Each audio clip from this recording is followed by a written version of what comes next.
ISSSTE e ISFAM. En la carrera de Derecho es muy importante que los abogados conozcan la Ley de Seguridad Social, ya que en cualquier momento el derecho habiente le requerirá una asesoría, que por varias circunstancias requiera gestionar algún trámite en relación a la incapacidad, retiro o pensión del antes mencionado. En esta ocasión nos referiremos específicamente al ISSSTE e ISFAM, ya que este último es poco conocido ya que solo tiene que ver con la seguridad social de las Fuerzas Armadas Mexicanas. Espero que este video les sea útil y te despeje dudas. Empezaré con la ley del ISSSTE.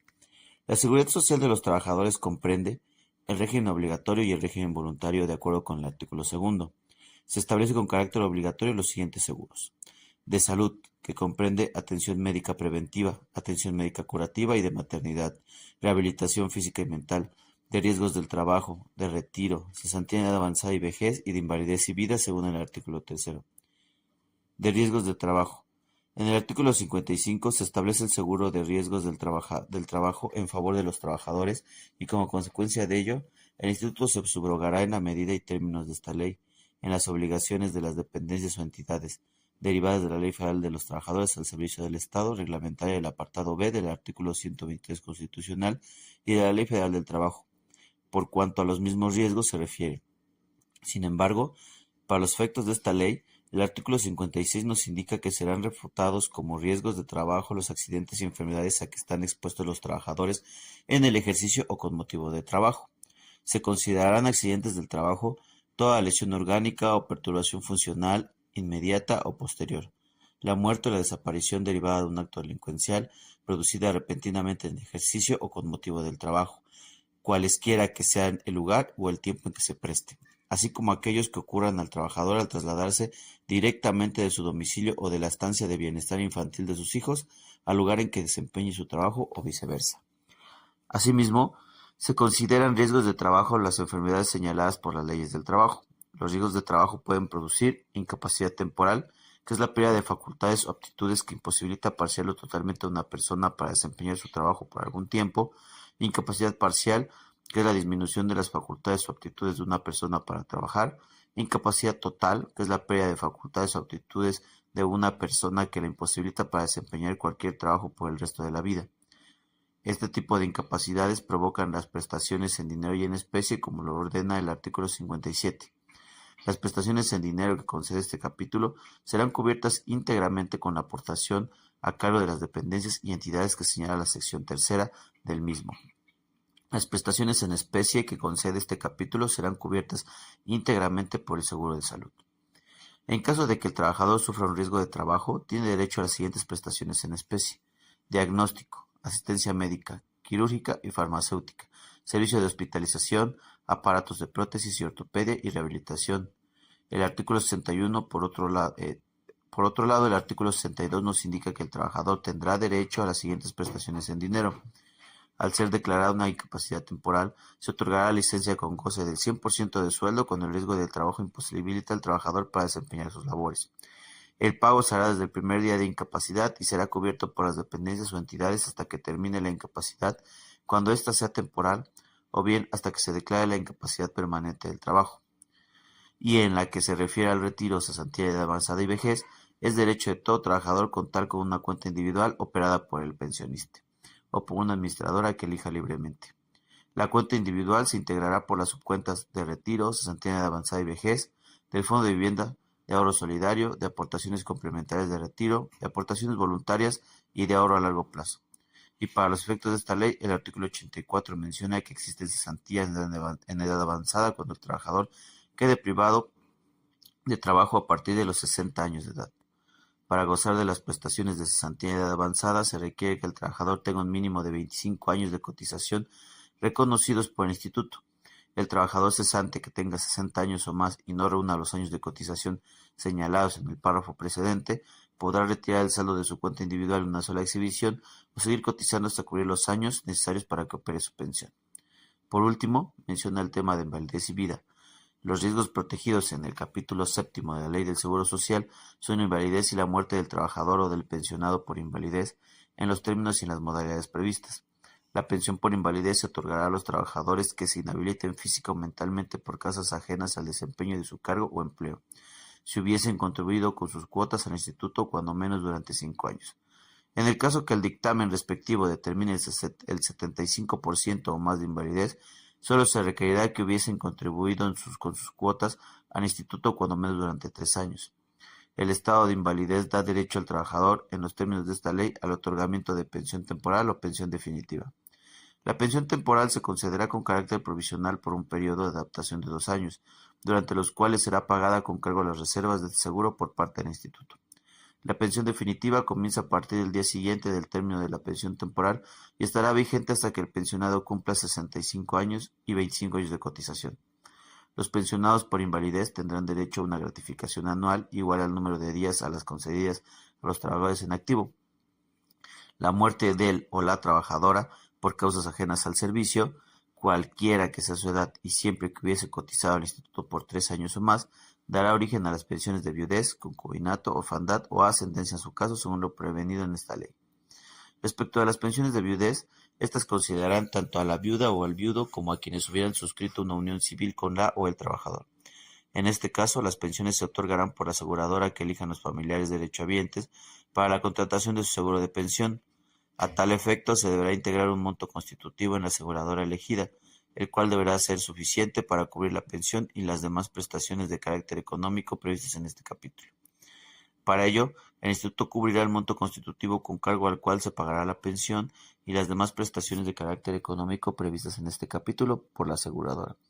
En caso de fallecimiento de un pensionado por riesgo de trabajo o invalidez, las pensiones se cubrirán por el instituto mediante la entrega del monto constitutivo a la aseguradora que elijan los familiares derechohabientes para el pago de la renta correspondiente, con fundamento en los artículos 114, 118, 119, 120, 121 y 129. Después de lo anterior, ahora toca el turno de la ley del ISFAM. El artículo primero nos menciona que el Instituto de Seguridad Social para las Fuerzas Armadas Mexicanas es un organismo público descentralizado federal con personalidad jurídica y patrimonio propio con domicilio en la Ciudad de México. A continuación, mencionaré qué es el haber de retiro.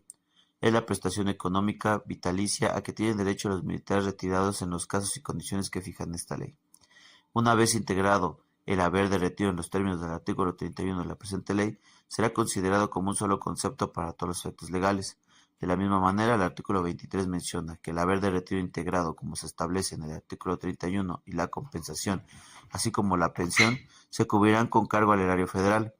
Otro alcance del haber de retiro se tomará como base el porcentaje del haber del grado con que vayan a ser retirados y se adicionará a este el 80% de dicho haber, más las primas complementarias del haber que le corresponda por condecoraciones de perseverancia ya otorgadas, así como las asignaciones de técnico de vuelo, de salto o técnico especial y aquellas otras asignaciones de técnico cuando los estén percibiendo los militares en el momento en que ocurra alguna de las causales de retiro señaladas en las fracciones primera, segunda, tercera y cuarta del artículo 24 de la ley, o bien al cumplirse el plazo a que se refiere la fracción quinta del mismo precepto, o a la fecha en que se formuló la solicitud mencionada en la fracción sexta del artículo citado anteriormente. La cuantía del haber de retiro y de la pensión, tal como la estén percibiendo los beneficiarios, se incrementará al mismo tiempo y en igual proporción en que aumenten los haberes de los militares en activo.